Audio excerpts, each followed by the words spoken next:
Negara Syria pernah digelar sebagai failed state. Maknanya sebuah kerajaan yang gagal. Apa makna kerajaan yang gagal? Kerajaan yang gagal memberi maksud sebuah kerajaan yang tidak dapat melakukan banyak perkara, khususnya yang berkaitan dengan kebajikan rakyat. Antara sebab utama yang membawa kepada kegagalan ini, yang pertama ialah kerana berlakunya perang saudara yang berlanjutan. Yang keduanya ialah kerana berlakunya salah guna kuasa secara berleluasa. Dan yang ketiganya, apabila nilai-nilai kemanusiaan tidak diamalkan di dalam sesebuah negara. Yang keempat, berlakunya penipuan, berlakunya kekerasan yang melampau, dan secara umumnya rakyat tidak diberikan ruang untuk menyatakan pandangan sama ada daripada perspektif hak asasi manusia yang telah digariskan oleh PBB ataupun oleh ajaran Islam ataupun mana-mana agama. Maka berdasarkan kepada ciri-ciri yang saya sebutkan tadi, telah dimasukkan negara Syria sebagai sebuah negara failed state, iaitu negara yang gagal. Kerana apa? Sampai hari ini peperangan masih belum lagi berhenti. Bermula daripada tahun 2011, bermula dengan pembunuhan beramai-ramai, bermula dengan penangkapan beberapa orang kanak-kanak yang diseksa begitu rupa dan mereka mati. Selepas daripada itu, berlakunya kebangkitan rakyat, terutamanya yang dipimpin oleh Free Syrian Army, FSA, yang menggabungkan sebahagian besar daripada pelbagai kelompok tentera yang ada di Syria pada masa itu dengan tujuan untuk menentang kerajaan.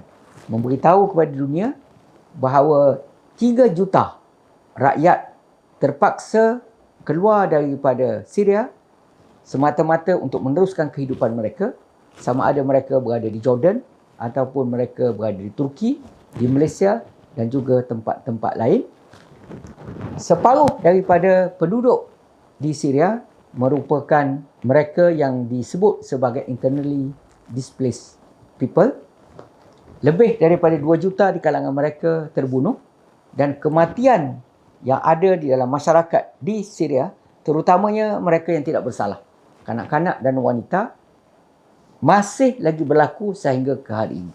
Walaupun sebahagian daripada media massa sibuk membincangkan hal yang berkait dengan Palestin, peperangan di Ukraine, tetapi apa yang berlaku di Syria masih lagi berlaku sehingga hari ini. Kita tidak dapat bayangkan apa yang berlaku kepada mereka, penyiksaan yang dilakukan oleh tentera yang beragama Islam kepada rakyat, kepada penduduk yang juga menganut agama Islam.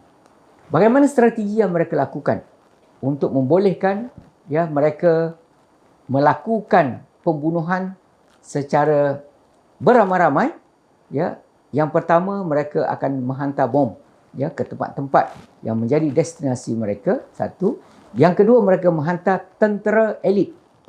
Tentera elit ini terdiri daripada kaum keluarga yang terdekat dengan kelompok tempat tinggal mereka.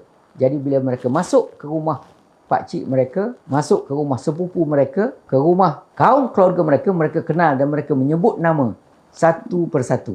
Di mana Fulan bin Fulan, ke mana mereka pergi.